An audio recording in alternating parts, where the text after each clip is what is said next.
Oh, I want to see Scootaloo being homeless, orphaned, crippled, all of them. Scootaloo's parents confirmed. Oh, is that so? Yeah, I missed that. Early on, when they're looking, he's looking out at the town, I think. But that breaks my orphanage headcanon. Well, it's broken, because you totally see a mime that looks just like Scootaloo. She's orange and purple, and definitely... Oh, yeah, I remember that. Definitely, what happened here... She was so ashamed of having a crippled daughter. That she ran away and joined the circus. Yes! Or became a mime. What of her father, though? Dead. Perhaps he was dead. Doesn't Scootaloo have any well-wishers? Isn't anyone rooting for her? What? Oh. There we go. Well, she has a house? What the hell? Some people say he's still up here in the woods, waiting for the chance to kill again. And I say they're right. Hey you lot, I'm Brass Polish, and it's time for tonight's episode of the Chronicles of Meep. Episode 40, Meatless in Ponyville. My gym teacher got fired for adding Granny Smith to the obstacle course.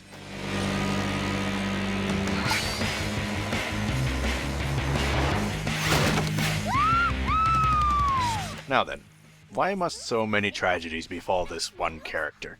What has Scootaloo done to warrant having no parents, no home, and gimpy wings? We've already got a character who doesn't have parents. I know what you're gonna say, they just haven't showed up yet because they weren't important to the plot. Putting aside the fact that this episode is from Season 3 and we are now into Season 5, and they still haven't popped up, don't you think if Applejack had parents, she'd have introduced them to Twilight and Spike in the first episode? None of the other apples were important to the plot, but we still got to meet Big Mac, Apple Blue, and Granny Smith. Also, don't we already have an adoptee premise in the realms of fanon? And this is even an upbeat scenario, whereas Scootaloo's makes you want to play a drinking game with shots of mercury. Applejack and I are supposed to be camping up at Winsome Falls this weekend. Maybe I could get my big sister to invite Rainbow Dash, and then you could come too. Really? Sure. I want to go. Telling all your friends and relatives you're going on a camping trip or to a cottage is a big mistake. They'll all want to come up and you'll end up lumped together in a small room, not being able to agree on what to play or what to eat or what to watch, and you'll be crammed in a bunkhouse with people who constantly snore and groan and roll around and whinge and whine about the venomous farts you won't stop squirting out. It's best to keep quiet. Looks like we're all set then. Rarity gets told off for overworking Sweetie Belle, the one who manipulated her into coming in the first place. But Scootaloo still gets the worst treatment from the fans. And you realize you didn't bring your eyelash curler. Huh.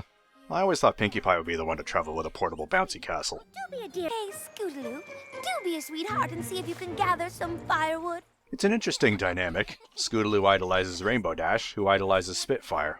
It seems Scootaloo's aiming for a local hero, one not too far from home. Which she has. Even before Flight to the Finish came about, there was nothing to suggest that Scootaloo was homeless. We haven't seen where Miss Harshwitty lives. Does that make her homeless? What about Cheerilee? Or each of the Wonderbolts? Or that mule who everyone takes the piss out of? Actually, he probably doesn't live anywhere. Maybe he just wanders around waiting for someone to insult his kind just so he can brush it off like a dried egg yolk. But probably still the scariest.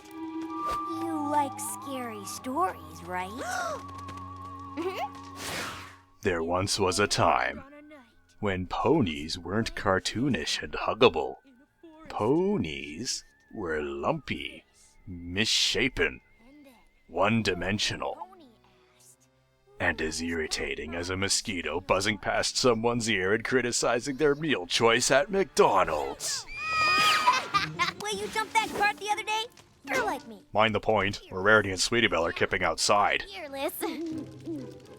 Don't worry, Rarity is here to keep you safe and sound. Now let's step into my completely impenetrable fortress. It's about time for me to hit the straw. Don't you worry, little sis. There's no olden pony in our tent. We didn't invite Granny Smith, remember? Wasn't it?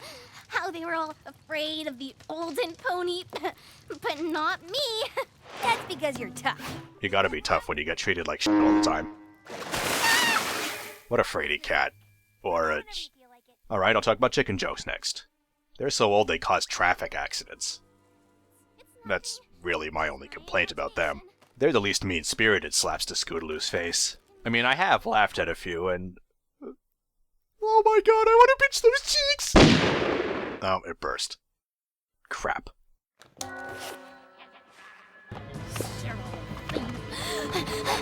Giggle at the ghosty. Who got my rusty horseshoe? I need it to trade for a first edition Daring Do book. Hey, Granny Smith, we got you a new crappy broom. Who's got my rusty horseshoe? Diamond Tiara has it. Go kill her. You know, this is the first CMC episode since season 1 that doesn't feature Diamond Tiara and Silver Spoon. Grandma, what a big eye you have. So you hummed a song out of tune for 8 straight hours and wet your sleeping bag repeatedly? Well, those two do make a good pair. Like a filly. If cripple and orphan jokes are bad, that's nothing compared to what the PC Vandals did to Scootaloo in Season 4. I mean, I can only just tolerate the pads, but the goggles, that's just absurd. I hope to hell that parents these days don't actually make their kids wear all that stuff when they're cycling or skating. Oh, don't bother trying to catch your Applejack. You're more nervous than a worm in an apple on cider making day. Starlight, can you come here a minute? I just thought I heard something. You seem a little jumpy. Just getting my exercise.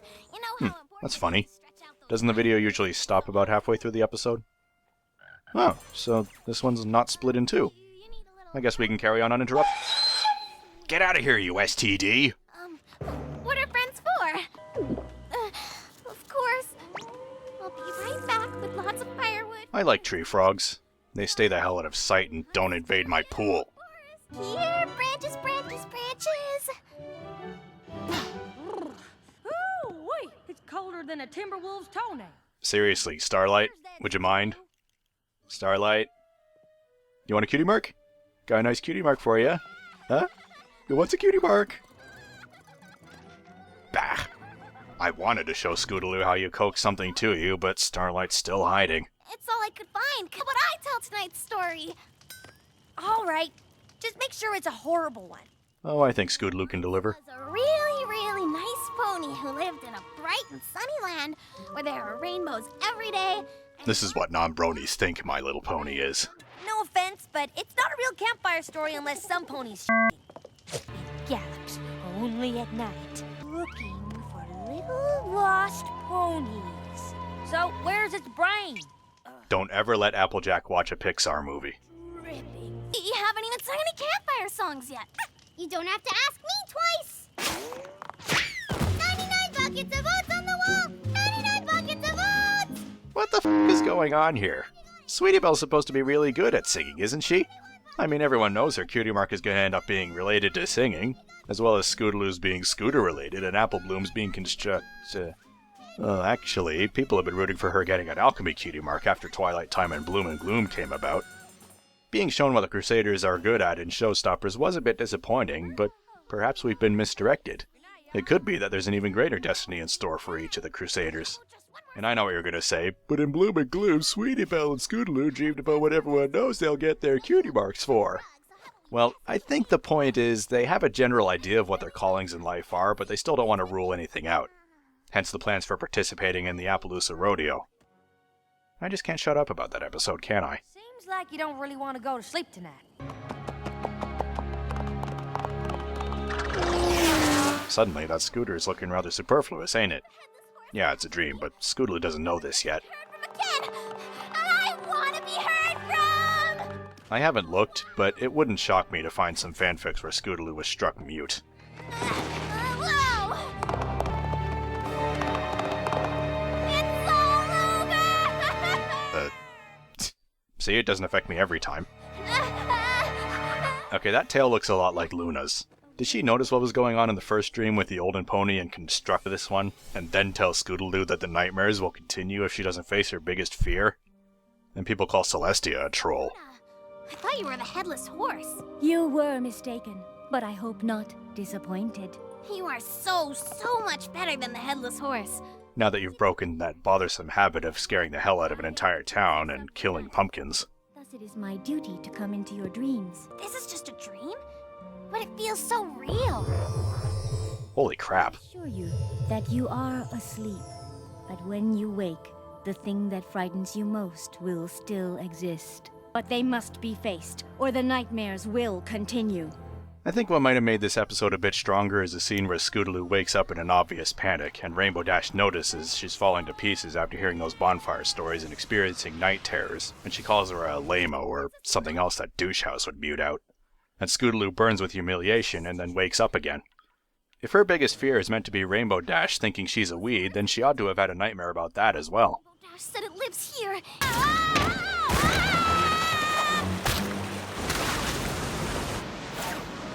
It's now a Sea-Doo. Hello? Simon, you failure! Face your real fears, Scootaloo. Imagine some pony somewhere else in Equestria saw that. I'm so sorry, Rainbow Dash. I just wanted you to hang out with me and see how cool I was, so you'd take me under your wing, teach me everything you know, and become like my big sister. Last one. The idea of Scootaloo being crippled. I would have been okay with this, as I like the idea of Scootaloo eventually having to come to terms with the fact that she will never be capable of long-term flight. I'm all for depressing subjects being tackled in children's entertainment, and I don't doubt that the writers would handle that concept quite well. But point 1, Scootaloo can stay airborne for a short time, suggesting that she shall progress at a creeping slow pace. Point 2, all the mean-spirited opinions and beliefs just make me want Scootaloo to keep her sights upon the sky. I wasn't around when Twilight got her wings, but from what I've heard, I'd love to see the fandom in general's reaction to Scootaloo managing to fly for about a minute. All the fan rage at Scootaloo achieving her heart's desire would be delicious. Wait a minute, there's a plant called Heart's Desire, isn't there? Would there be any side effects if Scootaloo used that to gain adequate flight power? It is so on! I will say that I know there are fans out there who are rooting for Scootaloo, but we are grossly outnumbered. But we shall never surrender.